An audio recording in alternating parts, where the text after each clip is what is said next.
Tonight, a search for a missing tourist on the West Coast comes to an end. That story and... Even though it's a piece of wiring and a light, it's associated with a disaster. It's associated with someone they loved. A couple of us got together and said, hey, let's see what we can do about bringing these artifacts home. A legacy group is working to relocate those remnants, bringing a piece of the Ocean Rangers' history home. This somewhat explanation, no, it's not good enough for me. Not good enough. That St. John's resident wants answers after finding something gruesome in her milk. What this does for our students, I mean, you can't put a value on it. It's just a great day outside. You get to see what it's like to compete in an athletic sport. More than just medals, one annual sport event in Carbonear has been promoting fresh air and friendship for 30 years. This is CBC Here and Now.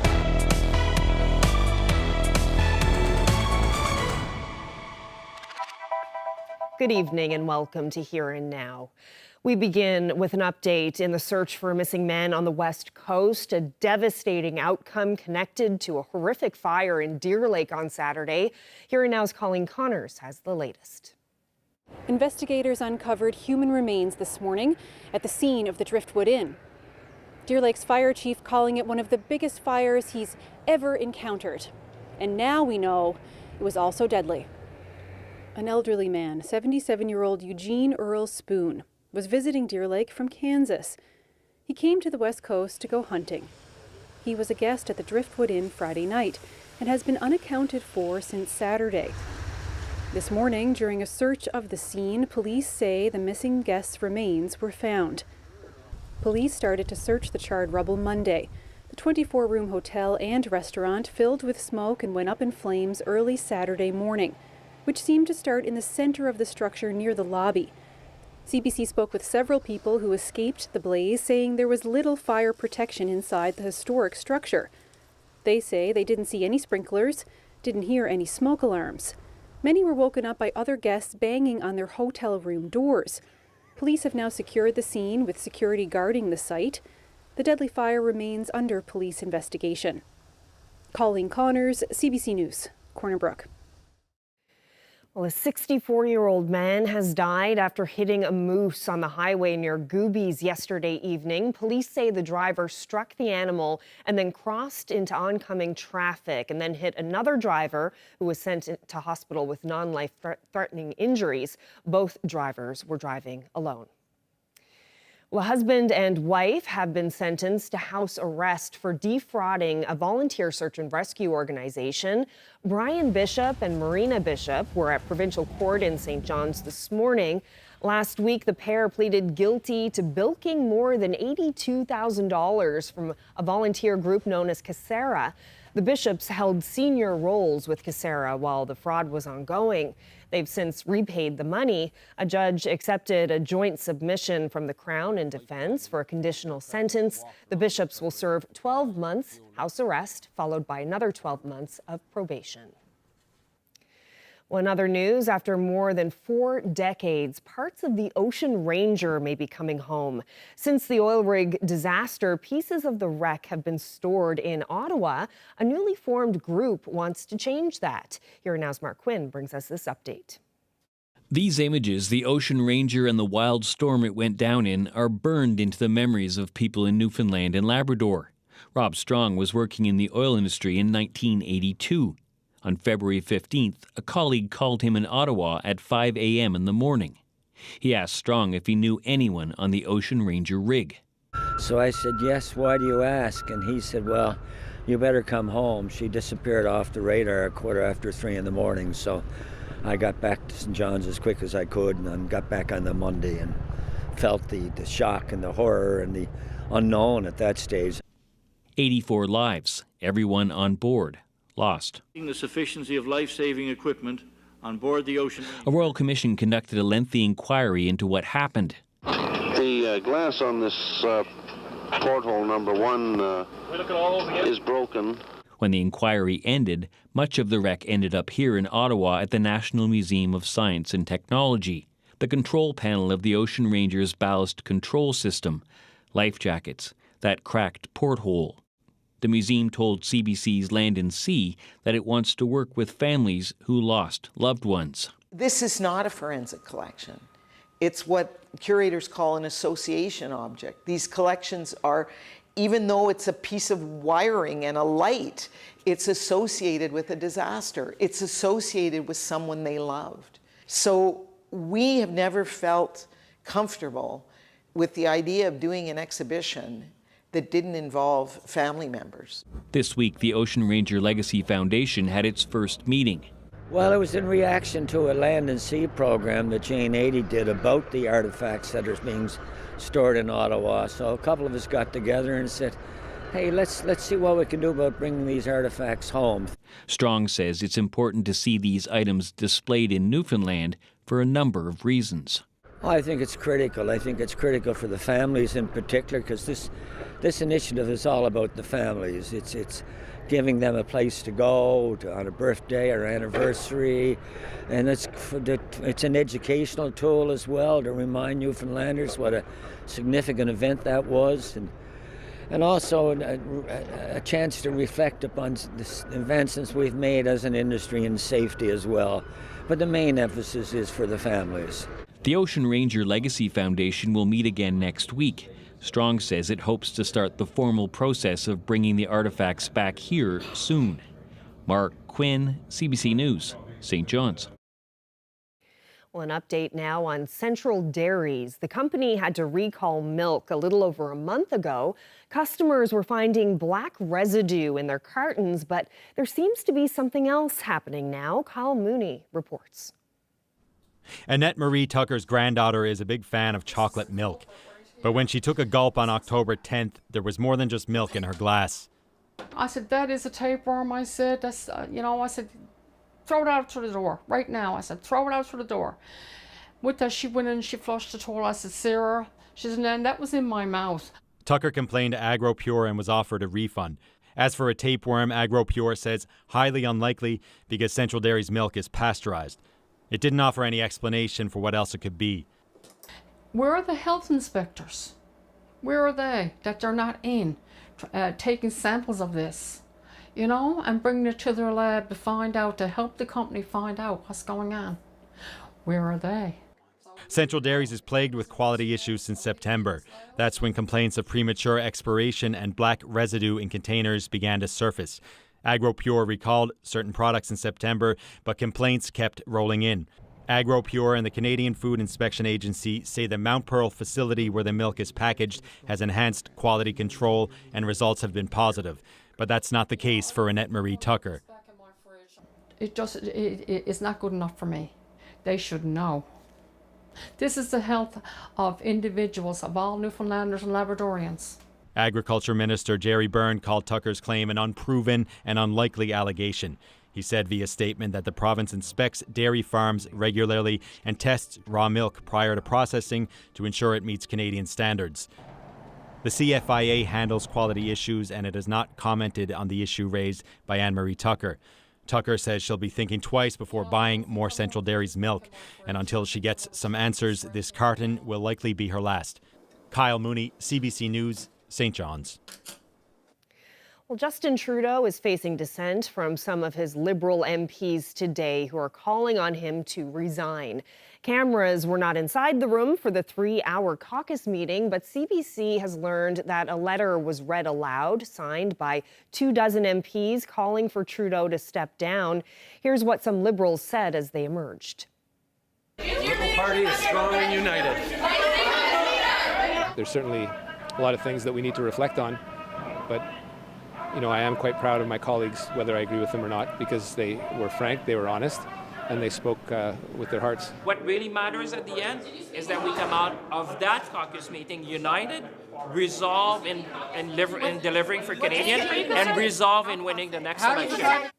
Now, the letter apparently asked Trudeau to decide whether or not he'll stay on by October 28th, but he says he will stay on to fight in the next election. Now, among the signatories of that letter is Ken McDonald, who represents the riding of Avalon. Our cameras caught up with the MP prior to today's caucus meeting. What will you do if the Prime Minister decides to stay? He says, I'm here, I'm not going anywhere. Well, I'll wait to see what he decides to do first But what before are the I options decide. if he does dig in? Well, that's up to him. That's up to him. I'll deal with that when it comes. Where does that leave you dissenters? Well, it still leaves us as MPs if we want to stay. Yeah, but unhappy MPs, then what do you do? Well, you still represent your constituents to the best of your ability. Now, McDonald has long said he's not seeking re-election. He told reporters that the Prime Minister needs to start listening to people and believes the Liberals' low standing in the polls is a reflection of that. He believes the caucus is getting nervous about public perception. If you're listening to the people and reacting to what they're saying, you may go up in the polls. If you're doing something that the people in the public think is not what you should be doing, you're going to go down in the polls. Who? No, I don't think it means resigning. What does it mean? It means that people, you have to try and get people back on side. Politics is up and down every different day. You do a poll this week, might be different than a poll next week. So the poll is telling you what is being heard or mentioned out in the public. That's what you got to listen to.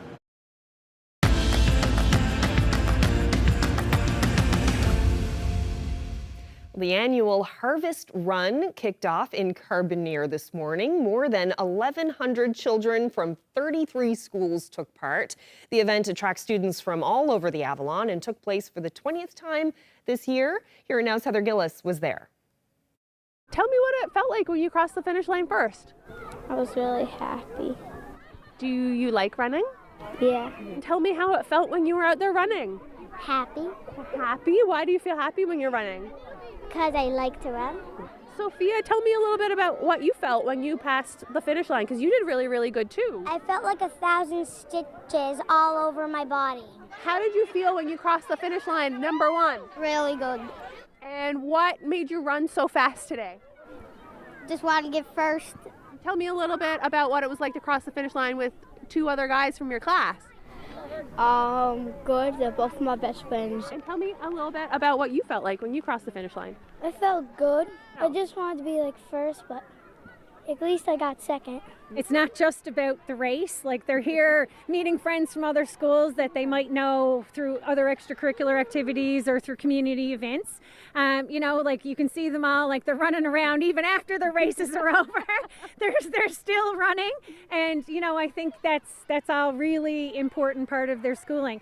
I had one teacher tell me that some of his students, they look forward to this all year. Do you like coming to the Harvest Run? Yeah. Why? Because I love running. What about running do you love? Oh, getting the medal too. How did you feel afterwards? Good. Good. What did it feel like to get a medal put around your neck?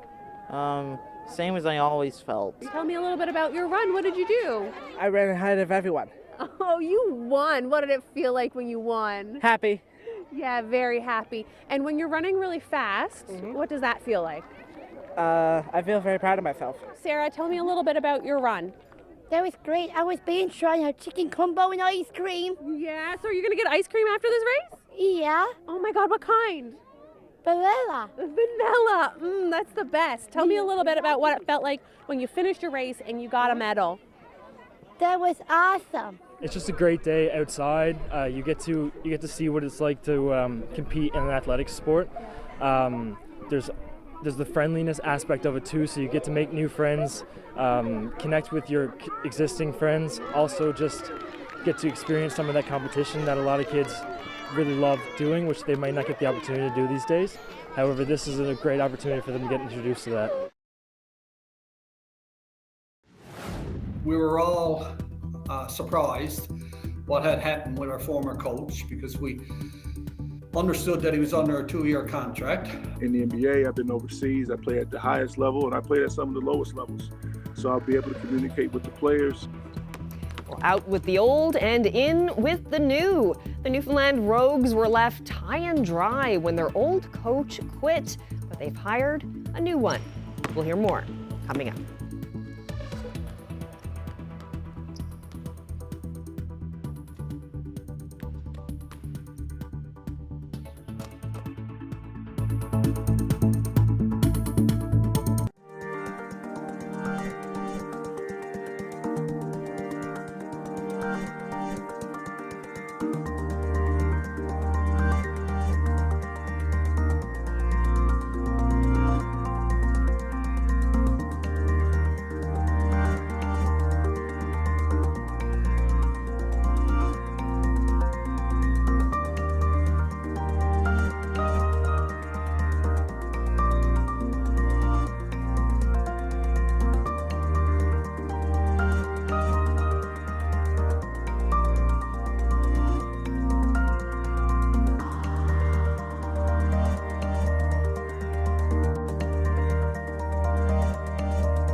I'm Amanda Gear from The Signal. Tuesday is going to be our last gardening day for the season, but more importantly, it's going to be Ross Travers' last gardening day with us. We'll take a look at his legacy in gardening, a career that spans decades, and we'll be here to answer all your questions. Join us on The Signal for his send-off. That's Tuesday with me, Amanda Gear.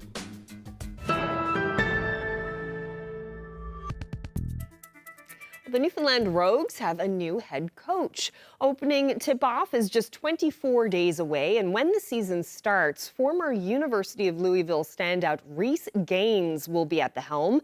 But as Jeremy Eaton explains, the team is still recovering from the loss of their former leader. Here's by 6, final 35 seconds. Reese Gaines way out there, makes it the 3. Basketball pundits call Reese Gaines one of the best players to ever come out of the University of Louisville. The 43-year-old was drafted in the first round of the 2003 NBA draft by the Orlando Magic. After 3 years in the league, Gaines took his talents overseas. Signori, Reese Gaines.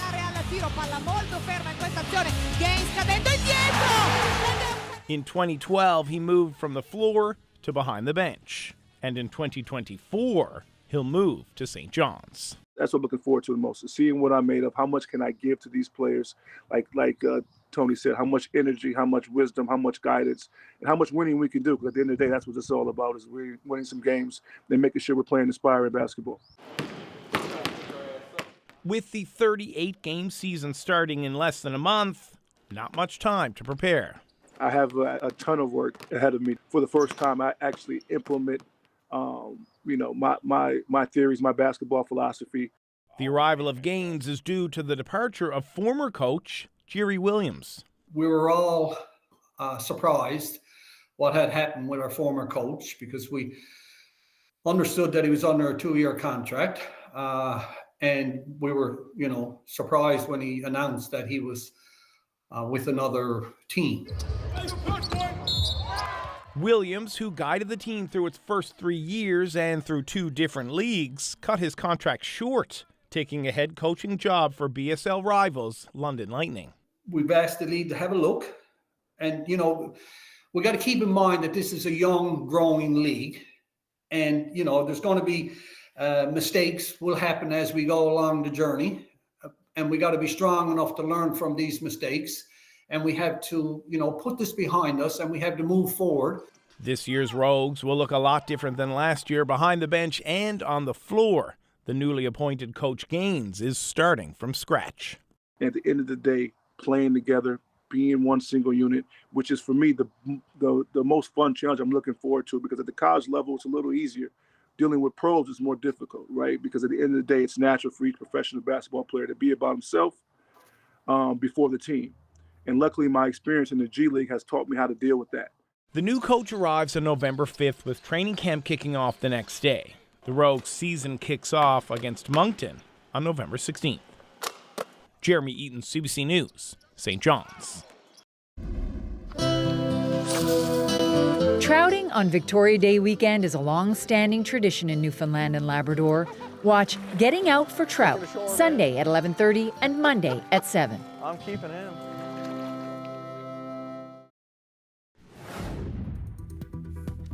Well, you're looking at a live shot of St. John's Harbour from our rooms camera in downtown St. John's. It's pretty dark out there, but it was a beautiful day. Stay with us. More local news on the way, including why MP Ken McDonald feels strongly about sending a message to the Prime Minister that it's time to step down. Well, it certainly was a beautiful day. Ridge of high pressure in place that is keeping the skies clear for the most part across the island. Some wild temperatures up across Labrador as well. Record-breaking for sure, thanks to a warm front. This cold front, though, is going to sweep through and cool things down as we head through the next couple of days, certainly into tomorrow. But we've got a ton of rain on the way for eastern portions of the island, with a rainfall warning likely in the next day or so. I will get into all the details coming up a little bit.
Org.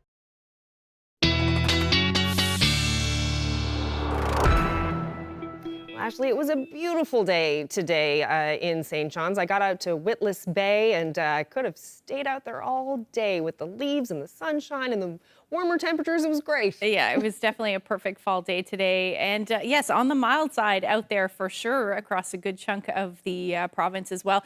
Let's take a look at what is going on. So we've got a ridge of high pressure to the south and an area of low pressure to the north, a couple of fronts associated with that. But take a look at what's going to happen as this cold front sweeps through. So we've got all that mild air out ahead of it. That is why we are seeing significantly mild temperatures up across Labrador and some very cold air in behind that front. So this is going to continue to sweep across Labrador as we head through tonight, and even we're going to see that sweep across the northern peninsula as well. So hopefully you like these temperatures today because they are dramatically going to change. 19 degrees was the daytime high in Happy Valley Goose Bay today. That definitely breaking records, and we're seeing that through a good chunk of the Big Land.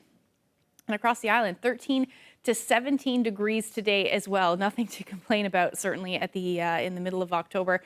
But 17 degrees in Corner Brook, same thing for Deer Lake, 14 in St. John's, and a little bit windy out there, especially for the northern portions of the northern peninsula today.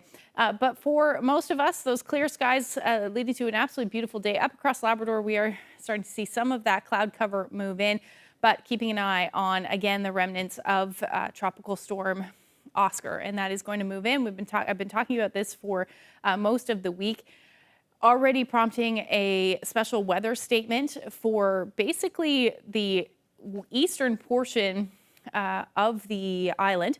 And then we've got a wind warning in place for the northern peninsula. Now, your winds earlier today topped off at about 110 kilometers per hour for St. Anthony. Those winds have come down now, about 83 kilometers per hour, expecting that wind warning to end as we head through the next couple of hours. Winds out there a little breezy, 50 kilometers per hour in St. John's right now, and even up across Labrador, anywhere from 30 to as much as 60 kilometers per hour. So they are going to stay breezy up across the Big Land as we head through tonight and into tomorrow. But I'm just going to show you the comparison in the track.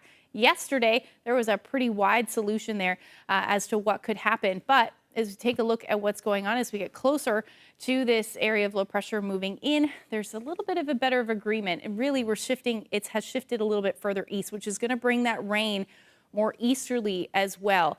And that's going to continue to move through. By the time we get into Saturday afternoon, we'll say goodbye to that area of low pressure.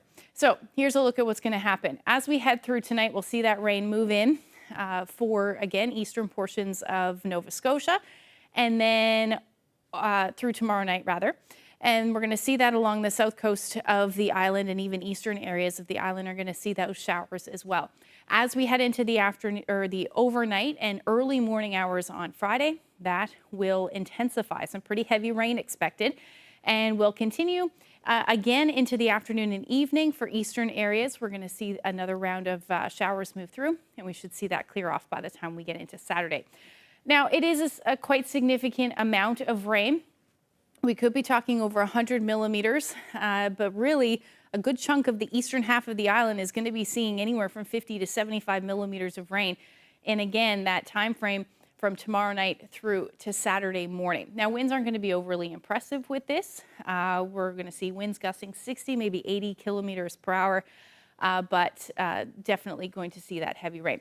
So for tonight, we'll see that cold front move through. It is really going to cool down those temperatures across Labrador, 0 to -2. So you're talking about much warmer temperatures, but very cool tonight. Again, winds quite breezy, staying mild across the island, anywhere from 9 to 11 degrees. And if we take a look at the temperatures tomorrow across the island, pretty lovely. A little cooler along the south coast, but overall into the teens.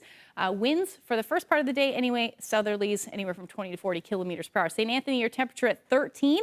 It is going to drop like a rock once that front runs through. I'll talk about the long range coming up. Thanks, Ashley. Well, it's not even Halloween yet, and we're already talking Christmas. Christmas at the Glacier opened today and runs through to Sunday. It'll be over before Halloween even happens, but vendors say it helps put them in the spirit. We're setting up right now for the 32nd annual show, hard to believe. It's a long day, very busy day, very hectic, but by the time the show opens at 5, it's going to look really, really Christmassy in here, like stepping into Christmas. Almost 200 vendors selling everything from artwork to fudge to knitted goods to you name it, it's here. So if you haven't been, it is an experience. The music is playing, it's all decorated, you'll love it. How important is Christmas at the Glacier? I think it's like the event to be at, so we're really privileged to be part of this show. My Aunt Michelle here has been doing it for how many years? Just about 20 years. Just about 20 years, yeah. So it's something that I think vendors or crafters, whatever your artisan skill is, definitely love participating in, and it is really important to us. It's a huge event. It's the great way to kick off the Christmas season. So yeah, it's really important to us and I think shoppers. And what's like the atmosphere like for people who've never been before? Oh my goodness.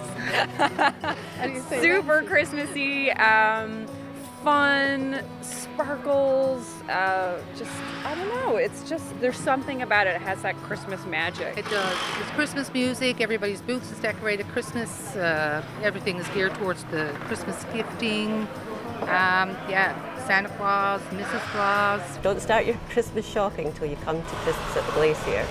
But yeah, it's a tradition for many, and we really appreciate that because it's so easy to shop these days, as we know. At the click of a button, you can have a gift for someone. But here, you take your time, browse around, look at everything, and just enjoy the whole atmosphere, the music, the experience. I worked on the script for 10 years, and it's so personal for me in so many ways. Well, coming up, we'll have more from this year's International Women's Film Festival. One of its feature films is set right here in this province. We'll hear from the women behind it.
Turning now to the International Women's Film Festival, which is underway in St. John's. Events and screenings are planned all week. Sweet Angel Baby was the first feature on the schedule. The film is about a girl in rural Newfoundland who has a secret, suggestive online persona and what happens when it's found out. Maddie Ryan spoke with some of the creatives behind the film. Figured you needed a top up. Yes, my dear. It's cold enough to skin you out. Here's a woman who takes matters into her own hands. If there's one thing I know about this town, it's that we are not afraid of a little hard work. Tell us a little bit about your character, Eliza, in Sweet Angel Baby. Yeah, Eliza is from a small town, and she's kind of straddling two worlds, I would say, one online and one with a local community, kind of loved by both. And both of them end up discovering each other, and it doesn't always end up in the best of ways. That plays out, yeah. What's going on? You okay? So she's hiding out, is she? You don't know? What specifically are you talking about? Eliza? It's been a long road from Toronto to Halifax, and now finally screening the movie here in St. John's. What does it mean for you all to be here tonight? Oh, this is the best. I love this film festival so much. It's meant so much to me just over my entire career, not just tonight. And so to be here tonight, to get to share it at this festival with this audience and so many of the cast and crew, oh, it's just the best. What'd you do to her? I was thinking about pressing charges. For what? One more. So this film has been the buzz of the festival circuit this year. Melanie, out of all of the accolades you've had so far, I mean, you've been at TIFF, the Atlantic Film Festival. What has meant the most to you? Honestly, tonight really means a lot to me for all the reasons I said before. And also at the Atlantic Film Festival, we won the Best Screenwriter Award, which was super meaningful because I worked on the script for 10 years and it's so personal for me in so many ways. So that was really validating and felt good. Yeah. Thought you had everyone fooled, didn't you? What'd she think was gonna happen? I know we've heard the critics praise Melanie, lots of accolades, but give us a scoop. What was she really like to work with? Absolutely fantastic. Unreal, honestly. Every day, always a smile on her face. When can we see it in theaters? Do you have any plan for a theatrical release yet? Yeah, we have very early plans for a theatrical release. The date's not set yet, but it'll likely be kind of late spring next year. Okay, well, thank you so much for talking to us. Thank you. Thank you. Thank you.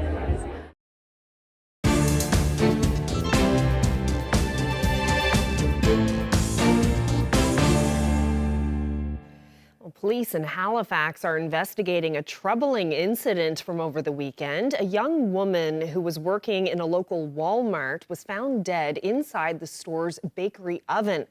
Here's Kayla Hounsell with what we know so far. A growing memorial for a young woman found dead inside this Halifax Walmart where she worked. She was just 19. Shockingly found inside an industrial oven in the bakery, large enough for a person to step inside. This investigation is a very complex investigation. Police say they were called here around 9:30 Saturday night to investigate a sudden death. They have not said whether it's believed to be criminal. Sources tell CBC News the oven does not lock. Police say the woman had been working that day. They have not released her name. We're working with occupational health and safety, Nova Scotia medical examiners, determine the cause and manner of death. A Walmart spokesperson says, "We are heartbroken and our deepest thoughts are with our associate and their family. We extend our sincerest condolences to those who were closest to them." The store has been closed ever since and grief counseling made available for employees. Members of the maritime Sikh community say the woman was originally from India and came to Canada 2 or 3 years ago. It's pretty distressing that young people come here with all kind of hopes and dreams, and they are working hard, and then this is what happens. In Halifax, rumors have been spreading online, prompting police to urge the public not to speculate, warning the investigation could take a significant amount of time. We want to make sure that they consider the family and the co-workers. The Nova Scotia Department of Labour says it has issued a stop work order for the bakery and one piece of equipment at this Walmart. Police have cleared the scene here but say their investigation is ongoing. Kayla Hounsell, CBC News, Halifax. Well, now to some politics. Prime Minister Justin Trudeau is under more pressure than ever before to step down, and it's coming from inside his own party. Now, those trying to oust Trudeau have given him an ultimatum. Ashley Burke reports. The Liberal Party is strong and united. The party may be united, but not necessarily behind its current leader. We need change, but Liberal MP Wayne Long among those calling on Justin Trudeau to step down. Liberal Party is an institution in this country. It's bigger than one person, one leader.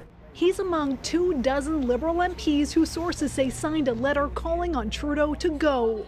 And that today an MP read out a document at caucus that says Trudeau has until Monday to decide if he'll leave. Do you think the Prime Minister should stay? It's not up to me. It's up to him. The Prime Minister will make a decision, and he will, whatever the decision is, we will stand behind him. During that private meeting, Liberal MPs say as many as 20 of their colleagues voiced concerns about the Prime Minister, while others stood behind him. We heard a lot. Over, I'd say 50 or so people spoke. We heard every angle, every aspect of this. And what it's left us with is something to go away and think about.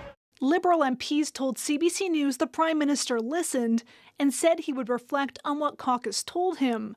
But Trudeau told his MPs he wasn't convinced he had to go. He's quite clear about his intentions, and I don't expect those to change. My colleagues need to turn the knives outwards and not inwards, and we need to focus on the most important thing, which is getting things done here in Parliament and taking the fight to Pierre Poilievre, because he's a disaster for this country. The Conservatives seizing on the Liberal division as ammunition against Trudeau. His caucus is revolting. Will he call a carbon tax election today? Once Trudeau tells his MPs what he's deciding to do, those trying to oust him will decide how they're going to respond. Ashley Burke, CBC News, Ottawa. Now, Newfoundland and Labrador's Ken McDonald is among the MPs who signed that controversial letter to Trudeau today. The MP for Avalon is no stranger to ruffling feathers within his own party. Last night, ahead of today's caucus meeting, McDonald sat down with the CBC's David Cochrane on Power and Politics to discuss why he's calling on the PM to step down. You are an Atlantic Canadian MP, Sean Casey, Wayne Long, all Atlantic Canadian. We saw people like Serge Cormier, René Arsenault vote against the government on the Bloc's demand to increase old age security. A lot of Atlantic Canada there. I did too. Right? Yes, I know. But there's a lot of Atlantic Canada there. Yeah. The Liberals in New Brunswick had a massive win last night.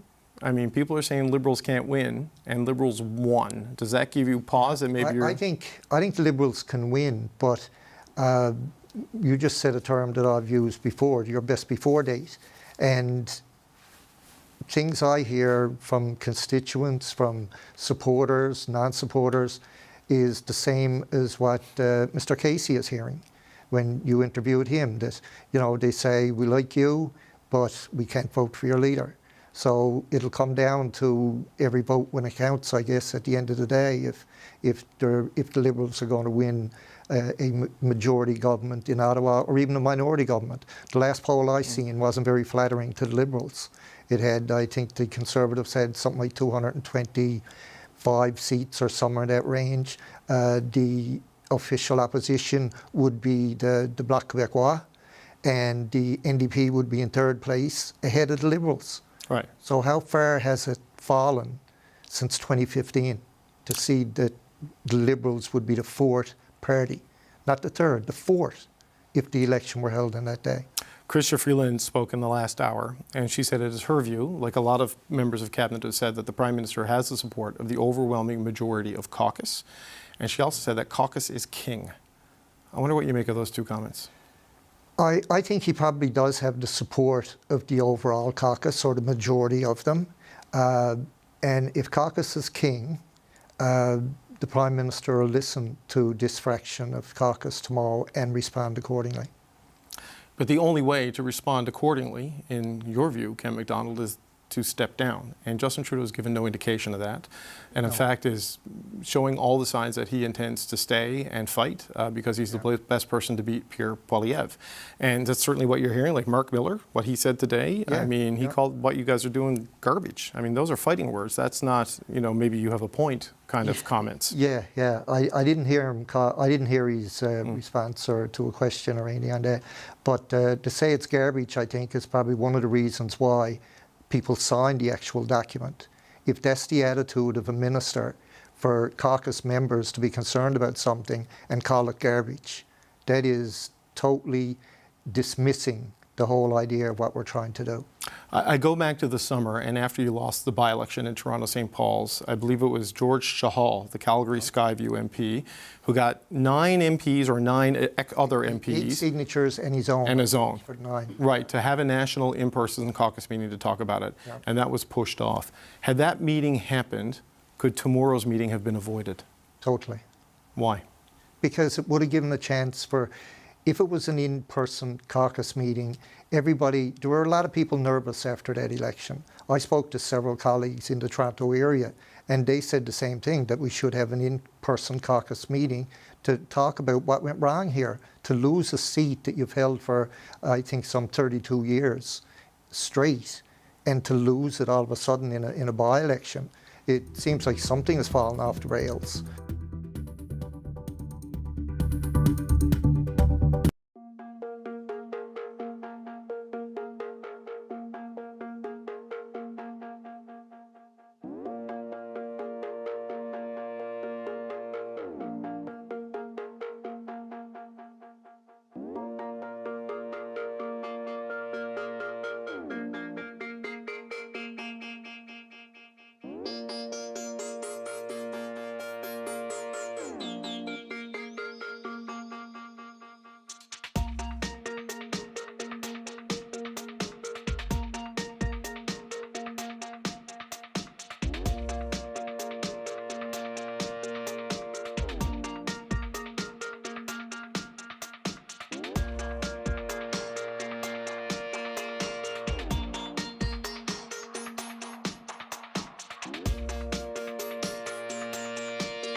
details.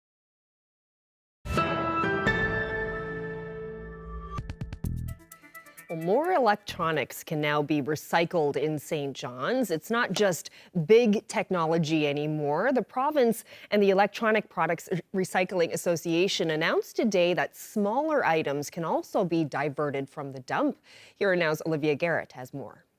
We are pleased to announce an expanded list of recyclable items that can now be accepted at 67 drop-off locations right across this province. I'm Lisa Dempster, and I am the Minister responsible for Environment, Climate Change, Labour and Labrador Affairs. Well, it's a great day actually here in the province's largest landfill site. We've just announced an expanded list to our electronics recycling program. No stranger to anyone that live in this province or beyond that conversations are happening more and more and more about what do we do with the products that are in our house that we no longer have a use for. More and more we're becoming cognizant of the fact that we don't want those products to end up in our landfill sites. So if you purchase a toaster at the store, there's a cost that's built into that, and then that funding is to help with the end of life of that product when it no longer serves a purpose for you. My name is Michelle Marley, and I'm the Program Director for the Electronic Products Recycling Association here in Newfoundland and Labrador. And since the 1st of October, in addition to all the other electronics that you could recycle, now you can recycle your small appliances with us as well. So your everyday products at home, things like your tea kettle, your coffee maker, your air fryer, down to your vacuum cleaner.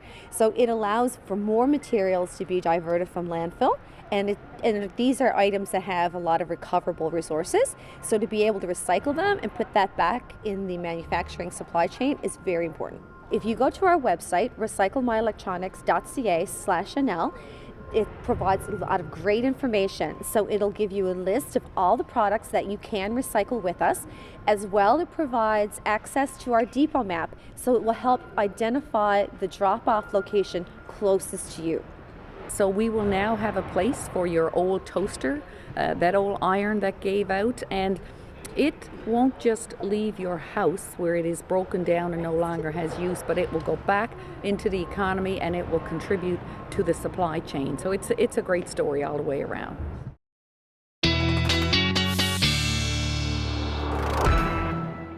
All right, time for a look at the long range, and things will certainly be changing for some parts of the province, especially in the east. A lot of rain on the way coming this weekend. Yeah, and we've had a lot of leaves falling as well. So in preparation of that, you might want to clear the storm drains just to allow all of this rain to move in as we head through tomorrow night. Let's take a look at what's going on.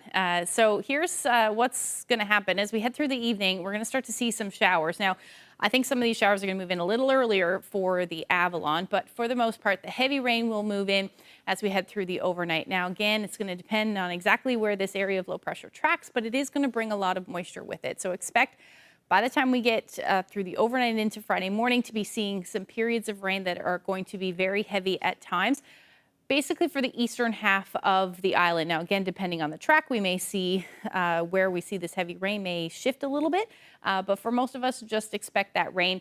That will continue through the evening. We may see a little bit of a break in the afternoon, but some more heavy rain expected to move in again through the evening hours. But most of the island will see some rain. It's just that the eastern half of the island will see the majority of it. And again, we could be talking about anywhere from 50 to as much as 100 millimeters of rain falling in that time period. That area of low pressure will move through, and then we've got some cold air in behind that. 5 degrees will be the daytime high on Friday for St. Anthony, Corner Brook, 6, Grand Falls, Windsor, 7. You head further east, those temperatures are still going to hang out in the teens, mid to upper teens. In fact, 16, 17 degrees. Up across Labrador, hanging on to that cool air as well. Single digits, 3 to 5 degrees, but much nicer day with some sunshine on the way for your Friday. So by the time we get into Saturday morning, that area of low pressure is going to slowly start to exit. The rain should taper to showers and then eventually taper off altogether. Now up across Labrador, the next system moving in, it is going to be encountering much colder air, which means the potential for some flurries in the mix through Saturday. That will be the story through Saturday evening for northern areas as well. And then eventually that will spread across Labrador into the afternoon. Again, your daytime high still between 2 and 6 degrees, much cooler. Again, starting to spread further east across the island. 7 degrees will be your daytime high in Gander. Still hanging on to the double digits, though, for St. John's at about 12 degrees for your Saturday. We'll hang on to that again one more day as we get into Sunday, but then the temperatures will drop as we get into Monday. Single digits as our daytime highs. Again, unsettled through the weekend. Now, there may be a few peaks of sun in the mix there, but overall unsettled. And that will be the story as we head into Monday as well. Now, for central Newfoundland, few showers on Sunday, but improving weather-wise on Monday, although the temperatures will drop single digits. And western Newfoundland will see that as well. Your overnight lows dipping below zero by the time we get into the beginning of next week. For eastern Labrador, showers or flurries for Sunday, and then some flurries will linger on Monday. Overall, daytime highs 3 to 4 degrees. And then for western Labrador, dropping below zero as we get into Sunday and Monday. Our weather photo of the day.